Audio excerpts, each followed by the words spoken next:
about these is there's a difference between gauze material and these are like fluffers or tops. Do you have another name for these? Or Well, we use them when they're fenestrated. We call them fenestrated drape. oh, Yeah. these little guys. Okay, I call them toe floss. But I like this different, softer fabric instead of the gauze, which just snags on stuff, etc. So these are, and I always order the wrong things. It's kind of crazy. But anyways, these I clean off. If they have dirty feet, I spray it with my cleanser and I use it as toe floss. And toe floss in between the toes. A lot of times are the people. Is this okay if I talk? Yeah, yeah. A lot of times the people. We see them because they can't reach their feet anymore. And one thing is they're not giving good toe hygiene. So you do it in between the toes, and you know you get out all the funk. But then it helps you visualize.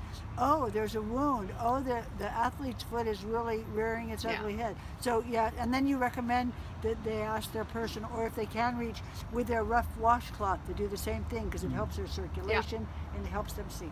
Good point. And one patient gave me a tip that he was very obese, couldn't reach his feet, so what he did is he took a yardstick and he'd cut little pieces of a washcloth off and he'd kind of tape it and get it wet and he'd clean in between.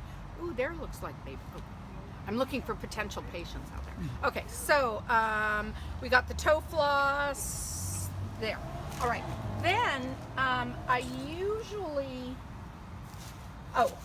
I make my own little foot cleanser, so I usually have another bottle of it, but oh, there it is over there. Abby, could you kick it over this way?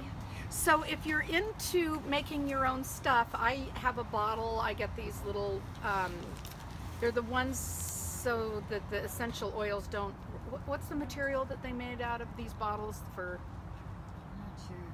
Okay, anyway, from aromatherapy supply companies you can get bottles that don't get eaten away by the essential oils, because I'll put in, I put in distilled water, witch hazel, lavender oil, tiny bit of glycerin. You don't want too much of that because it'll make it really sticky, and so you can make your own concoctions or buy something. So I generally spray their feet to clean them instead of these wipes, so just another option.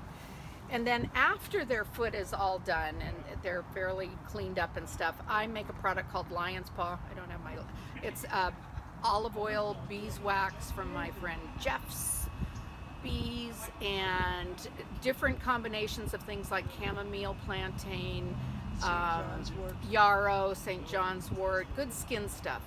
Calendula, that's my favorite one, is calendula. So I finish off their feet with this stuff, and usually I have enough to give samples. And we use a little spoon so we don't put our finger in and contaminate it. Right. We use a little, I use popsicle sticks. Yeah. Or, you know, ice cream sample. Yeah, and I don't have any spoons, but that's a good point. But if you don't have those, you can take the corner, a clean corner of your foot thing, and put them in there. What you don't want to do is put your dirty glove in there and then, you know, be spraying that. Good point.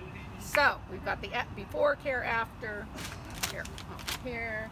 And then I've always got this around because we wipe things down, the chairs and stuff, and it's Cavicide, and it was generously donated by the Kerr Corporation, K-E-R-R. This wonderful lady there helped me write a grant, and they donated some products that help supply our stuff here. So it's, although I hate toxic stuff, you know, that's what we've got. Okay, what else? Then the variety of instruments here are